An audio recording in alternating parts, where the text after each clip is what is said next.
नमस्कार, एक बार फिर आपका स्वागत है हमारे चैनल पर।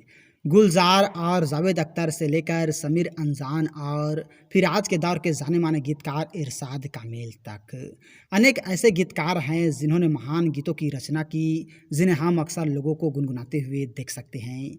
लेकिन इन सब के बीच एक ऐसा गीतकार भी हुआ जिसने फिल्मी गीत को तो ज़रूर रचे, पर उनमें साहित्यिक पुट डालकर उन्हें विशिष्ट से विशिष्टतम बना दिया।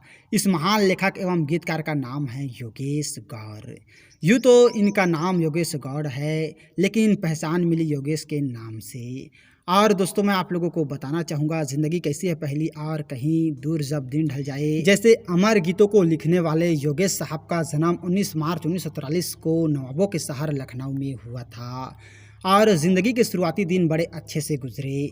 इनके पिता PWD में इंजीनियर थे, तो जीवन में किसी तरह का कोई अभाव नहीं था और योगेश साहब अपनी पढ़ाई लिखाई के बाद जो वक्त मिलता उसे कविता लिखते हुए बिताते, या फिर यूँ भी कहा जा सकता है कि इन्हें कविता कहानियाँ लिखने का शौक़ था, तो अपने इस शौक़ को पूरा करने के लिए ये वक्त निकाल ही लेते थे।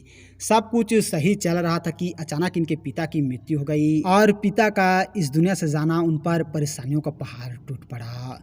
पिता की अचानक मृत्यु हो जाने से जिम्मेदारी योगेश जी के कंधों पर आ पड़ी थी और उन्होंने मायानगरी मुंबई जाने का फैसला कर लिया, जहां फिल्मी दुनिया में इनके फुफेरे भाई विजेंद्र गौड़ पहले से काम कर रहे थे और कटी पतंग जैसी कामयाब फिल्म के संवाद लिखने के बाद अपनी पहचान बना चुके थे।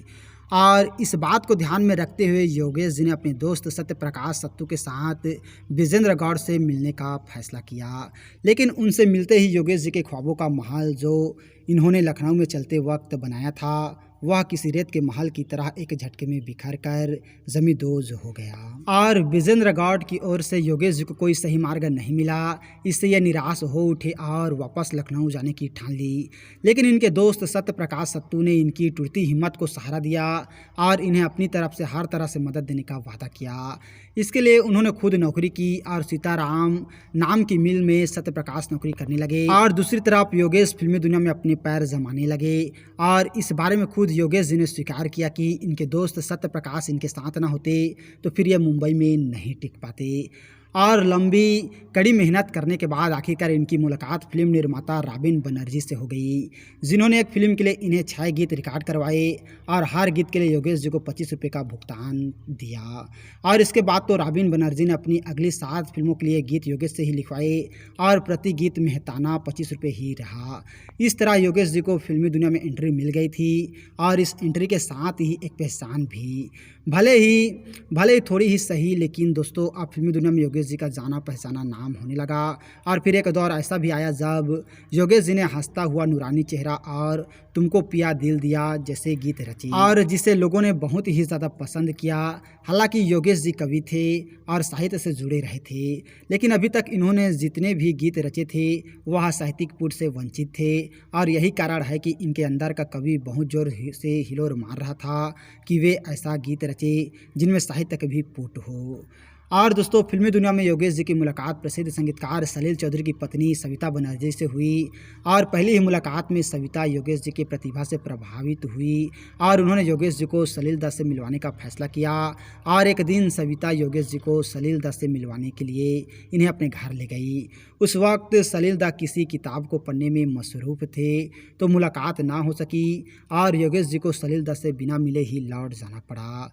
सलील दा उस वक्त के प्रसिद्ध गीतकार शैलेंद्र से कुछ गीत लिखवाना चाहते थे, लेकिन शैलेंद्र जी का अचानक निधन हो जाने के कारण इन्होंने इस काम के लिए योगेश जी को याद किया और वक्त निकालकर योगेश जी को सलील दा ने अपने यहाँ बुलवा लिया और एक धुन सुनाकर उन्होंने योगेश से उस धुन पर गीत लिखने के लिए कहा और इतनी हिदायत देकर वहाँ से चले गए।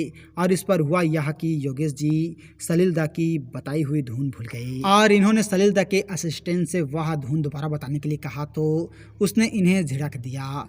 इससे निराश होकर योगेश जी वहाँ से बाहर आ गए और बस स्टैंड पर बैठ गए। तभी इन्हें वह धुन याद आ गई। तब इन्होंने वह गीत लिखा और सलील को सुनाया और गीत सुनकर सलील की खुशी का ठिकाना नहीं रहा।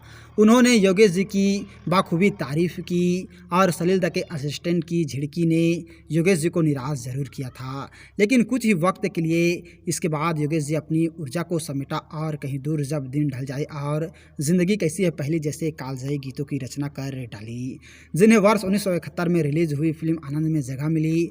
और सबसे महत्वपूर्ण बात यह है कि इस फिल्म के लिए प्रसिद्ध गीतकार गुलजार ने भी गीत लिखे थे, लेकिन उनके गीतों पर योगेश के गीतों ने बाजी मार ली और आनंद फिल्म बहुत ही ज़बरदस्त कामयाब फिल्म साबित हुई और पूरे देश में इस फिल्म की खूब सराहना हुई। बल्कि इस फिल्म की कामयाबी में गीतों के योगदान को माना गया और फिल्म तो मशहूर हुई ही, इसी के साथ योगेश भी मशहूर हो गए। और इसके बाद तो योगेश जी ने सलील के साथ अनोखा दान, रजनीगंधा, अन्नदाता, मीनू और आनंद महल जैसी अनेक फिल्मों में काम किया और कामयाबी के नए आयाम गढ़े। और दोस्तों योगेश जी ने सैकड़ों की तादाद में गीतों की रचना की और गीत भी ऐसे की एक से बढ़कर एक, जिन्हें सदाबहार गीत कहा जाता है। इनके महत्वपूर्ण योगदान को देखते हुए इन्हें हिंदी फिल्म जगत में सबसे बड़े पुरस्कार दादा साहब फाल्के से सम्मानित किया जाने के साथ साथ इन्हें उत्तर प्रदेश के सर्वोच्च पुरस्कार यश भारती पुरस्कार से भी सम्मानित किया गया।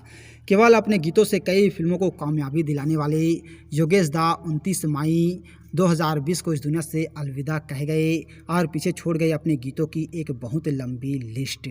जी हाँ दोस्तों, भले ही आज योगेश जी हमारे बीच नहीं है, लेकिन उन्होंने ज़िंदगी कैसी है पहले गीत को लिखकर ये साबित कर दिया कि वे हमारे भारतीय सिनेमा जगत के बहुत ही बड़े गीतकार थे। तो दोस्तों, हम लोगों की तरफ से योगेश जी को भावपूर्ण श्रद्धांजलि, और वे जहाँ भी रहें खुश रहें, आबाद रहें, हम लोगों की यही दुआ है।